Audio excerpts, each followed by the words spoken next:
Hello दोस्तों, welcome to your educational channel. आपका paper 1 जून को होने वाला है और बस आपकी जो इकाइयाँ हैं वो लगभग समाप्त होने की दिशा में है। एमसीक्यूज़ हम सॉल्व कर रहे हैं और अगर आपने इतने एमसीक्यूज़ सॉल्व कर लिए हैं तो आप इतना मानिए कि आपने अपना 50 से 70% जो सिलेबस है उसको आपने कंप्लीट कर लिया है। तो आई होप आप सब अपनी तैयारियां बहुत अच्छे से कर रहे होंगे और कोई ना कोई किसी न किसी तरीकों को आपने आजमाया होगा जिससे आपकी जो तैयारी है वो एक प्रकार से बहुत सिस्टमेटिक ढंग से चल रही होगी। तो चलिए ठीक है, हम शुरू करते हैं आज अपना यूनिट 6 में हम एमसीक्यूज देखेंगे। हमारे पास 200 प्लस एमसीक्यूज हैं इस पीडीएफ में और आशा करते हैं कि आपके लिए ये बहुत ही सुटेबल होगा। ठीक है, तो चलिए शुरू करते हैं, ज़्यादा टाइम वेस्ट आपका ना करें। यहाँ हम देखेंगे कि हमारा सिलेबस क्या है। हमारा सिलेबस है यहाँ पर कि भारतेंदु युग का जो काव्य है, भारतेंदु युग का काव्य, उसकी प्रवृत्ति, उसके जो प्रमुख रचनाकार वो हमको यहाँ पर देखना है। द्विवेदी युग की प्रवृत्तियां और प्रमुख रचनाकार हमको देखना है। छायावाद देखना है, राष्ट्रीय काव्य धारा देखना है, प्रगतिवाद, प्रयोगवाद और नई कविता, समकालीन कविता। इन सब के जो प्रमुख कवि हैं और उनकी रचनाएं हैं वो तो हमको देखना है। साथ ही साथ ये जो प्रमुख विशेष रूप से जो दिए हैं इनके बारे में भी हमको देखना है और इनकी जो रचनाएं हैं उन रचनाओं को भी हमको देखना है। इनका हमको समय पता होना चाहिए सबसे पहले कि भारत भारती कब प्रकाशित हुई थी, साकेत कब प्रकाशित हुआ था, कामायनी कब प्रकाशित हुई थी, राम की शक्ति पूजा कब प्रकाशित हुई थी, परशुराम की प्रतीक्षा कब प्रकाशित हुई थी, असाध्य वीणा, इन सब के बारे में तो मेन तो हमको पता होना चाहिए और किस संग्रह से ये लिए गए हैं, कब इनके बारे में और कौन सा विशेष तथ्य है, ये सब हमको जानना जरूरी है। क्योंकि हमारा सिलेबस को हमें अगर मजबूत कर लें तो हमारी जो 20% तैयारी है वहां से हो जाती है। ठीक है, तो चलिए शुरू करते हैं। हमारा जो पहला प्रश्न है वो है आपका कि प्रश्न है कि अज्ञेय की रचनाएं कौन कौन सी इसमें से हैं। ठीक है, तो आपको पता है आंगन के पार द्वार बहुत इंपॉर्टेंट रचना है और इसी रचना के अंतर्गत हमको कौन सी रचना देखने मिलती है, असाध्य वीणा। ठीक है, तो हमारे लिए ये इम्पोर्टेंट रचना है आंगन के पार। अभी मैं बहुत ज़्यादा डिटेल में आपको यहाँ पर नहीं करवाऊंगी क्योंकि डिटेल में करवाने लगते हैं तो बहुत ज़्यादा टाइम लग जाता है एक एक के बारे में स्पेसिफिक अगर हम बताने लगते हैं तो तभी हम यहाँ इतना डिटेल में नहीं बताएंगे। डिटेल में हम आपको बताएंगे जब हम एमसीक्यूज की अगली सीरीज शुरू करेंगे। एक बार हमारा यूनिट 1 तक कंप्लीट हो जाए, उसके बाद जब यूनिट 1 से हम शुरू करेंगे तो फिर एक बार हम यूनिट 1 तक कंप्लीट कर देंगे, फिर हम यूनिट 1 से यूनिट 10 तक के लिए शुरू करेंगे। तब फिर हम आपको और एक्सप्लेनेशन में बताएंगे। फिलहाल तो अभी हम आपको केवल क्वेश्चंस और उनके उत्तर बस यहाँ पर बताएंगे। तो आपका उत्तर यहाँ पर क्या होगा, यहाँ पर आपका उत्तर होगा कुछ पते और कुछ चिट्ठियां और आंगन के पार द्वार, यानी आपका सॉरी आपका होगा यहाँ पर, ये नहीं होगा, ये होगा नदी पर बांक छाया। ठीक है, नदी पर बांक छाया, ये आपका क्या होगा, ये आपका आ, उत्तर होगा इसका यहाँ पर, नदी पर बांक की छाया। ठीक है, आगे हम देखते हैं कामायनी के निम्नलिखित सर्गों का सही अनुक्रम दिखाइए। जब मैंने कामायनी आपको पढ़ाया था तभी मैंने आपको बताया था कि 15 सर्गों में आपको उनके नाम और उनका जो क्रम है वो जानना जरूरी, तो उसके लिए मैंने आपको ट्रिक बताई थी कि जो तीसरा, छठवा, नौवा, 12वां और 15वां ये जो है इस क्रम में जो सर्ग के नाम है आप उनको याद कर लीजिए। ठीक है, तो आपका इसका उत्तर क्या होगा, इसका उत्तर होगा आपका पहले, सबसे पहले स्वप्न। ठीक है, और मैंने इसलिए भी बताया था कि आप जब 4 ऑप्शन आएंगे, क्योंकि एमसीक्यूज में 4 ही आते हैं, तो अगर आपको ये 3 के क्रम से आप याद करेंगे ना तो आपको बन भी जाएगा, प्लस उसके साथ साथ आपको एक क्रम भी वहां पर याद रहेगा। ठीक है, तो इसमें आपका क्रम कैसे आएगा, सबसे पहले पहले आएगा आपका स्वप्न। ठीक है, क्या आएगा,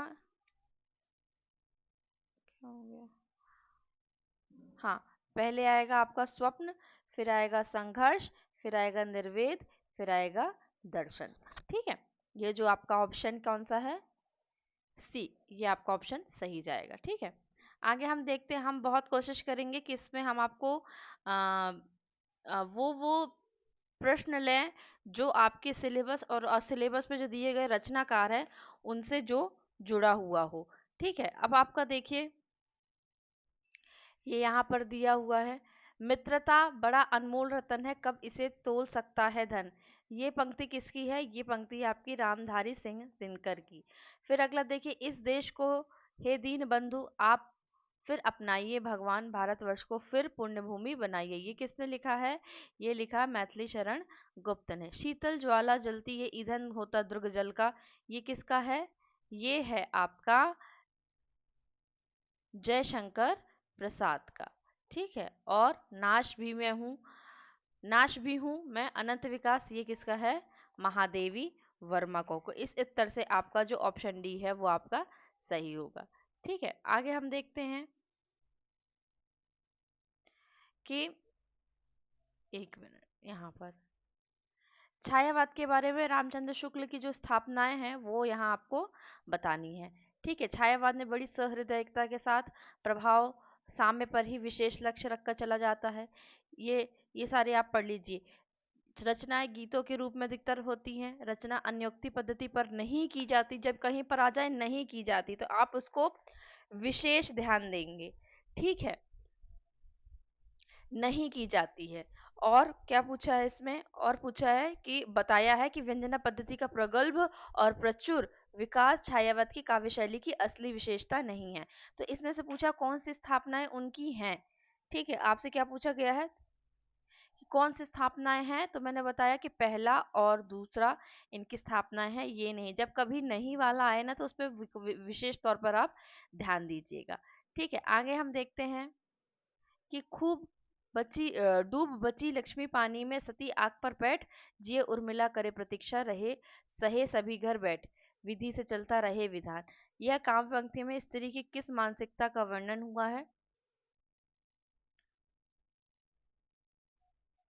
तो इसमें स्त्री की दुनिया घर तक सीमित है ना। ये इस चीज का यहाँ पर वर्णन हुआ है। ठीक है, आगे हम देखते हैं छायावाद के संबंध में। ये कथन है कि छायावाद के संबंध में कौन सा कथन यहाँ पर सही है? तो छायावाद के जन्म में रीतिवाद का विरोध नहीं था। फिर रीतिकालीन अतिशय श्रृंगारता के कारण छायावाद का जन्म हुआ। छायावाद जहां तक आध्यात्मिक प्रेम को लेकर चला, वहां तो रहस्यवाद के ही अंतर्गत रहा। मानवतावादी दृष्टि के पेट से ही काव्य में छायावाद का जन्म हुआ। ठीक है, तो इसमें हम देखते हैं कि जो आपका उत्तर सही है वो कौन सा है? सी और डी। कौन सा उत्तर सही है आपका? सी और डी। आगे हम चलते हैं, देखते हैं कि जो परिवर्तन कहानी है, ये कविता है, सॉरी। इसमें ये इसलिए इम्पोर्टेंट है कि आपको ये पता हो जाए कि पंत की जो एक प्रमुख कविता है वो क्या है?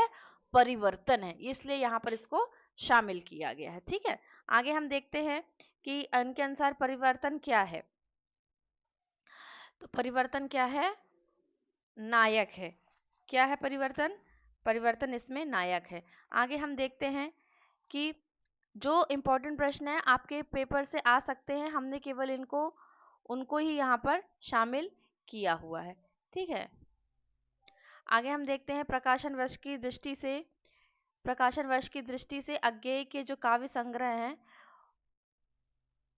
उनका अनुक्रम हमको यहाँ पर सही से लगाना है। ठीक है, चलिए देखते हैं यहाँ पर हम कि क्या है।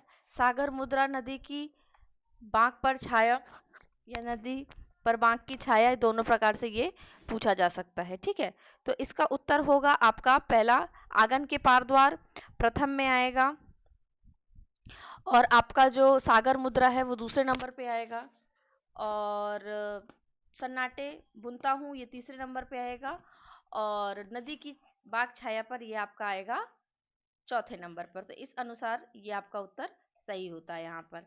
आगे हम देखते हैं यहाँ पर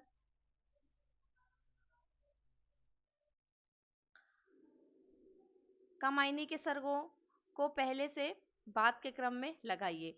ठीक है, फिर कामायनी का सर्ग आ गया, तो इसमें मैंने आपको बताया था ना कि आप कैसे करेंगे। सबसे पहले क्या आएगा इसमें? श्रद्धा। जब चिंता के बाद हम देखते हैं, चिंता के बाद हमको किसका नाम दिखता है?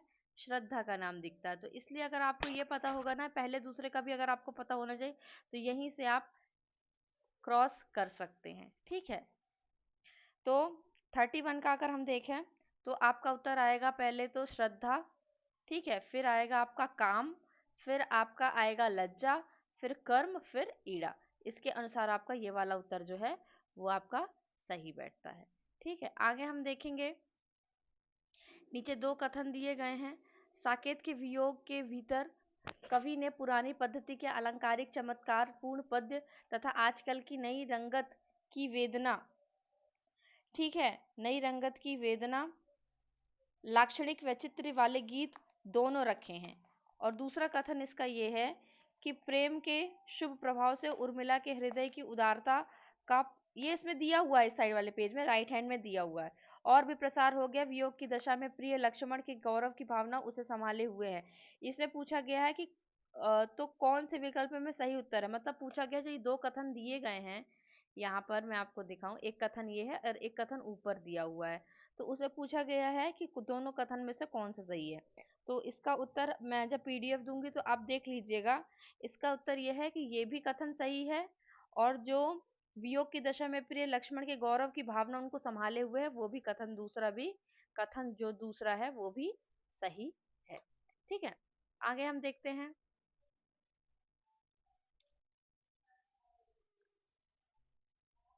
हाँ, प्रसाद की जो प्रलय की छाया है, ये प्रसाद के बारे में जब हम पढ़ते हैं तो इसके लिए ये इम्पोर्टेंट हो जाता है कि जो प्रसाद की जो प्रलय की छाया लंबी कविता है, वो कविता का विषय वस्तु क्या है। इसमें ये पूछा गया है कि उसमें जो विषय वस्तु है वो क्या है, तो वो है आपका रानी कमलावती का पश्चाताप। क्या है? रानी कमलावती का पश्चाताप। आगे देखिए, निम्नलिखित काव्य पंक्तियों को उनके रचनाकारों से सुमेलित कीजिए। ठीक है, सजनी मधुर निजत्व दे कैसे मिलूं अभिमानिनी में। ठीक है, तो 12 का होगा आपका, 12वां का उत्तर होगा आपका ऑप्शन कि पहले का उत्तर होगा आपका महादेवी वर्मा। ठीक है, दूसरे का उत्तर होगा आपका सूर्यकांत त्रिपाठी निराला। ठीक है, तीसरे का उत्तर होगा आपका जयशंकर प्रसाद, और चौथे का उत्तर होगा आपका सुमित्रा नंदन पंत।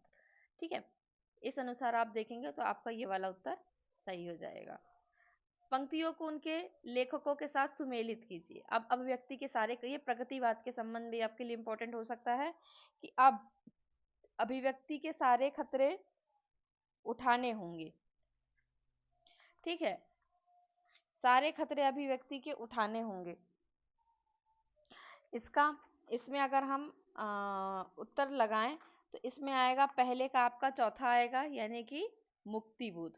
ठीक है, और दूसरे का आएगा आपका अज्ञेय, तीसरे का आएगा आपका महादेवी वर्मा, और चौथे का आएगा आपका निराला। ठीक है, निराला आएगा। इसमें 200 प्रश्न है, हम कोशिश करेंगे कि आज हम 100 प्रश्नों को यहाँ पर कंप्लीट कर लें। ठीक है, आगे देखते हैं, कृतियों को उनके कृतिकारों के साथ सुमेलित कीजिए। ईश्वर की अध्यक्षता में अबूतर कबूतर, आत्मसागर, आत्महत्या के विरुद्ध, और जल सागर। ये आपको समकालीन समकालीन पूर्व और समकालीन कवियों की दृष्टि से ये आपके लिए महत्वपूर्ण है। ठीक है,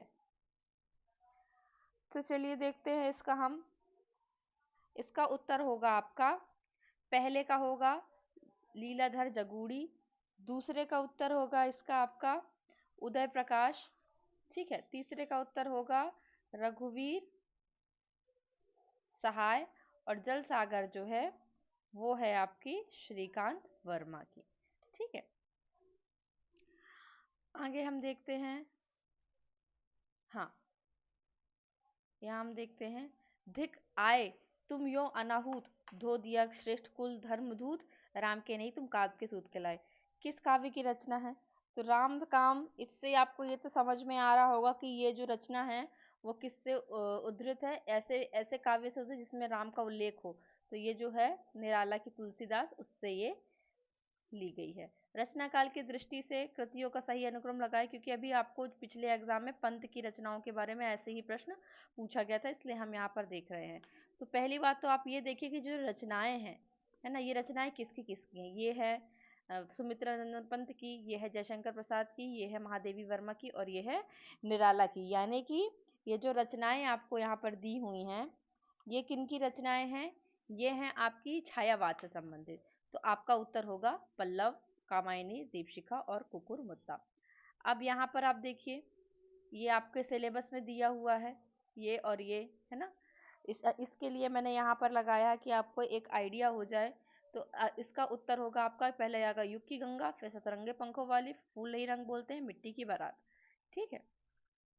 दुखी जीवन की कथा रही, क्या कहूँ जो आज नहीं कही, ये किस कविता से उद्धृत है। ठीक है, तो पहली बात तो ये कि ये किसकी है, निराला की है पंक्तियाँ। ठीक है, और अगर किस कविता से ली गई है, तो ये सरोज स्मृति से ली गई है। रचना काल के आधार पर कृतियों का सही अनुक्रम लगाइए। ठीक है, तो साकेत, कामायनी, कुरुक्षेत्र, अंधा युग, धर्मवीर भारती, रामधारी सिंह दिनकर, जयशंकर प्रसाद और मैथिली शरण गुप्त। ठीक है, ये चार अलग अलग समय के कवि हैं और ये उनकी रचनाओं के नाम यहाँ पर दिए हुए हैं। तो इस दृष्टि से अगर आप देखें तो सबसे पहले आएगा कि मैथिली शरण गुप्त का साकेत, फिर जयशंकर प्रसाद की कामायनी, फिर दिनकर की कुरुक्षेत्र और फिर धर्मवीर भारती का अंधा युग। अगर इनका सन भी ना पता हो तो आपको ये पता कि किसकी रचना है, तो आप यहाँ से सही उत्तर टिक कर सकते हैं। ठीक है, अब हम देखते हैं कि भारत भारती लिखने में उर्दू के किस ग्रंथ की प्रेरणा ली गई थी। आईएमपी, क्योंकि ये आपके सिलेबस में है। गुल ए नगमा, दीवाने मीर, दीवाने गालिब या मुदस्से हाली। ठीक है, मुदस्से हाली से ली गई थी। उज्जवल वरदान चेतना का सौंदर्य जिसे सब कहते हैं, यह कामायनी के किस सर्ग की है। पहली बात तो ये कि आपको ये पता होना चाहिए कि लाइन किस रचना की है। ठीक है, अगर ये कामायनी ना लिखा होता तो आपको पता होना चाहिए कि ये लाइन किस कविता की है। दूसरी बात, इसके रचनाकार कौन है। तीसरी बात, कामायनी का प्रकाशन वर्ष क्या है। और चौथी बात ये कि ये पंक्तियां किसकी है, तो ये है लज्जा सर्ग की। ठीक है, आगे हम देखते हैं, आगे हमको इसमें क्या इंपॉर्टेंट दिखता है कि पंक्तियों को उनके कवियों के साथ सुमेलित कीजिए। इसमें जो जो येलो कलर से मैंने इस पीडीएफ में हाईलाइट किया है, ये आपके लिए इंपॉर्टेंट है, इसलिए मैंने यहाँ पर किया है। दिनकर, बच्चन, अज्ञे, नरेंद्र शर्मा, जो बीत गई सो बात गई। ठीक है, जो बीत गई सो बात गई, इसका जो उत्तर होगा वो क्या होगा। ये किसकी पंक्तियां हैं आपकी, ये पंक्तियां हैं आपकी जो आपके बच्चन है, हरिवंश राय बच्चन, उनकी है ये। ठीक है, क्या है, हरिवंश राय बच्चन की है। अब देखें तो जो आपकी मैं तो डूब गया था स्वयं शून्य में, ये किसके काव्य में ली गई है, किस कविता से ली गई है, तो ये है आपकी असाध्य वीणा। तो असाध्य वीणा किसकी है, अज्ञेय की। दो पाटों के बीच पिस गया, ये किसका है आपका, ये है मुक्ति बोध। और रूप की आराधना का मार्ग आलिंगन, ये है दिनकर की। ठीक है, आगे हम देखें,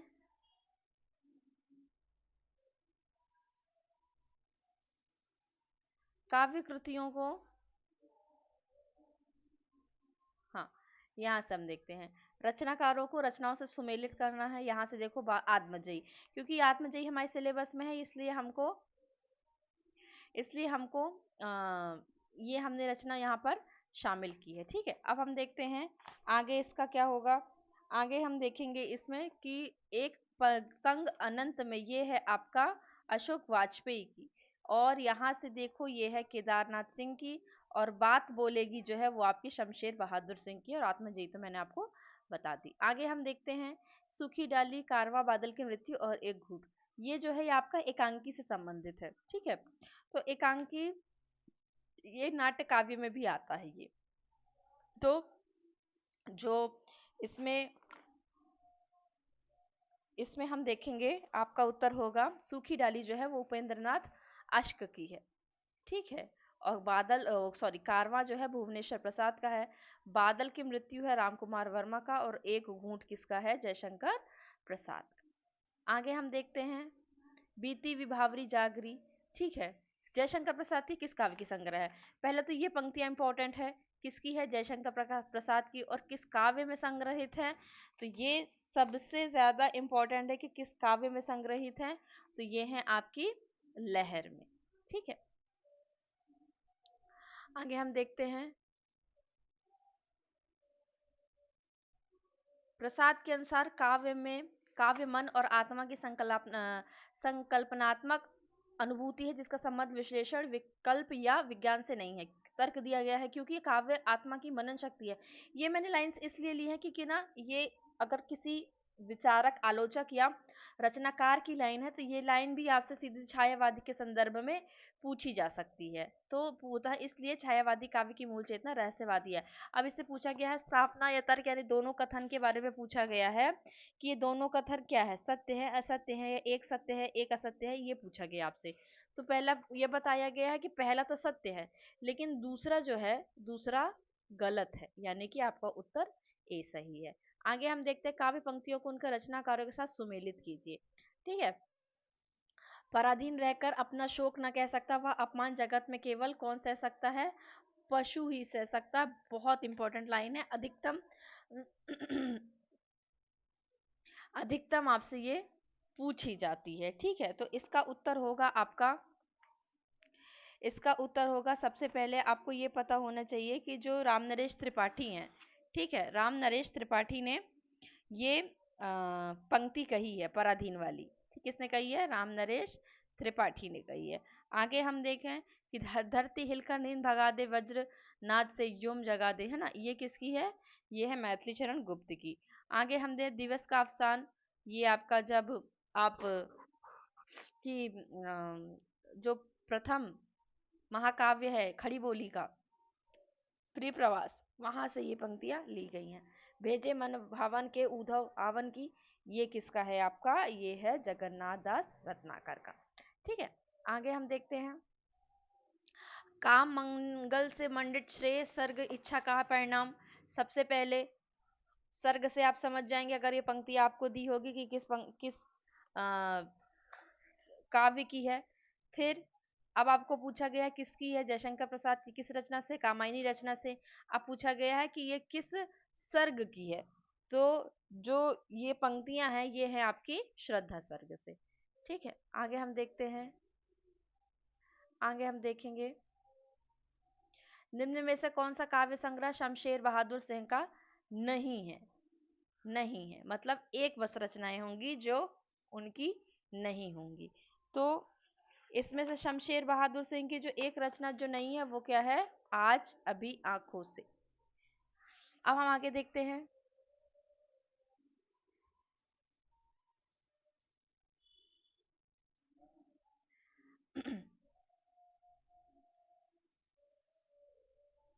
हाँ, इन पंक्तियों को उनके रचनाकार के साथ सुमेलित करना है। दुखी जीवन की कथा रही, क्या कहूँ, जो आज अभी एक बार ये पंक्ति आ चुकी है। तो ये पंक्ति किसकी है? आपकी निराला की है। ठीक है, किसकी पंक्ति है ये आपकी पंक्ति है निराला की। आगे देखते हैं निराला की पंक्ति, तो इसको हम निराला के साथ मैच कर देते हैं। मैं उनको दिन मैं दिन को ढूंढ रही जुगनू की उजियाली में, ये किसका है? महादेवी वर्मा का है। रोज सवेरे मैं थोड़ा सा अतीत में जी लेता हूँ, ये किसका है? अज्ञेय क्या। और बिखरी अलके जो तर्क जाल, ठीक है, ये क्या है? प्रसाद की। ये किसके यहाँ से? कामायनी से ली गई है।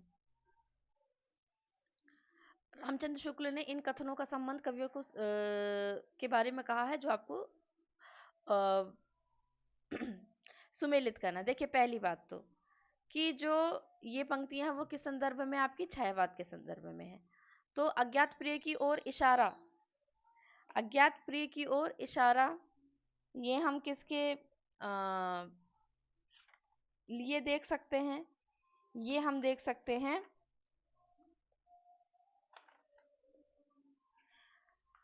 एक और ऑप्शन दिया आपका सूर्यकांत त्रिपाठी निराला का। ठीक है, सूर्यकांत त्रिपाठी निराला। तो ये जो सबसे पहला है, थोड़ा छोटा कर देती हूँ। हाँ, अज्ञात प्रिय की ओर इशारा करने के अतिरिक्त इन्होंने जगत के अनेक प्रस्तुत रूपों और व्यापारों को भी अपनी सरल भावनाओं के रंग में देखा है। ये किसकी है? ये है सूर्यकांत त्रिपाठी निराला की है। ठीक है, यहां से कर देते हैं इनको। फिर बी का देखें ऑप्शन, तो बी का क्या होगा आपका 1, यानी कि वेदना, महादेवी वर्मा के लिए आचार्य रामचंद्र शुक्ल ने कहा है। फिर आपको कवि की रहस्य दृष्टि से प्रकृति प्रकृति के संदर्भ में जो बात की गई है वो पंत जी के लिए की गई है। और रहस्य रचनाओं को देखकर तो मधुवर्षा मानस प्रचार प्रसार के लिए रहस्यवाद का पर्दा मिल गया। तो ये किसके लिए कहा गया था? ये कहा गया था जयशंकर प्रसाद के लिए। ठीक है, तो हम यहाँ पर अभी अपना जो एक और करके हम खत्म करते हैं यहाँ पर, क्योंकि अभी आपकी बहुत सारी है, तो अभी 100 है, 100 के अलावा भी आपका बहुत सारा है। काव्य रचनाओं को उनके प्रकाशन काल के अनुसार सुमेलित कीजिए। तो जूही की कली, जूही की कली का हम प्रकाशन देखते हैं 124। इसका जो हम प्रकाशन देखते हैं वो देखते हैं हम 1916 में। ठीक है, कहाँ देखते हैं? 1916 में। और जो भारत भारती है उसका देखते हैं 1912 में। ठीक है, और प्रिय प्रवास 1914, और जो प्रथम रश्मि है वो कब आती है? 1919 में। ठीक है, तो यहाँ से हम ये वाला जो भाग है वो यहाँ खत्म करते हैं। पीडीएफ पूरी है, आपको अभी और प्रश्न लगाने होंगे तो आप लगाइएगा, वरना ये अभी हम एक बार और रिवाइज करेंगे तब आपको ये यहाँ से दे दी जाएगी। ठीक है, बाकी मैंने एप्लीकेशन पे अपलोड कर दिया है ये सारी चीज़ें, तो आप वहाँ से भी जाकर देख सकते हैं। तो चलिए ठीक है, मिलते हैं हम अगले वीडियो में। वीडियो देखने के लिए आपको बहुत बहुत धन्यवाद।